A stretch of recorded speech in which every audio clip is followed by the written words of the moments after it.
خوای گەورە حەز دەکا عەبدەکانی کەم قسە بکەن زانایانی مە ناویان لە بێدەنجینە عیبادەتە چی بێماندی بوو ئەو کەسەی کەوا کەم دووە کەم قسان دەکا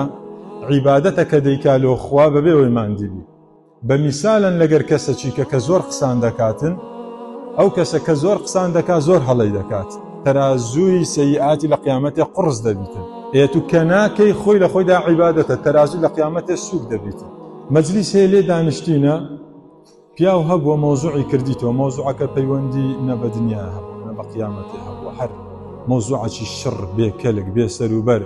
هەر ئینسان عیبێ دەکا لە پێشە خۆشی بجێڕتەوە بەری دایتێ ئەو مەجلیسێ ڕاکێشە کردیتیە ئی خۆی ئەو سەری مەجلیسێ گرتیە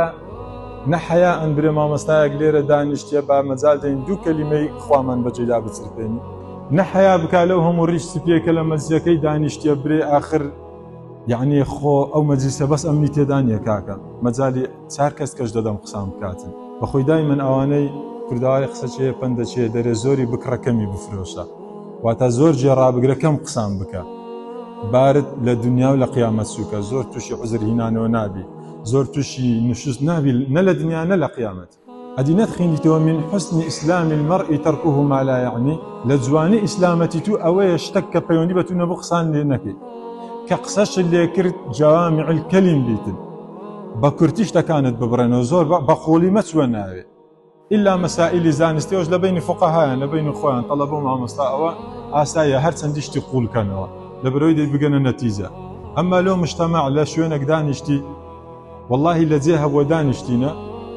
یعنی ئینسانێک زیاد لە یەک سەعات بەبێ ڕاوەستان قسەی کردیە مع العلم ئەمە چووبین لە ماوەی 10 دقە چارەگەکی هەر بستین یخۆ کابرا قسەی ناکات و لە ناو مەسجد کاکە خوا عارف ناسار هەر دانیشە چەند واجبات دەفەوتێ هەر کابرا کوی قسەکەی ڕاگرتێ نیوەی مەجلیسەکەی هەستایە ڕۆیشتە یعنی وەچی ئەوەی برێ واللهی وەڕز بووین هەندێک قسان بکەین لەبەر ئەوە لە ئوسول و ئەخلاقی ڕەوشتی مسلمانەتی تو لە چاچی ئەو ئیسلامی کە ئەتو تێگەیشتی کەم قسەکردنە و تەرکوه ما لا یعنی و پێغەمبەری خوا فەرمووی المسلم من سلم المسلمون من لسانه ويده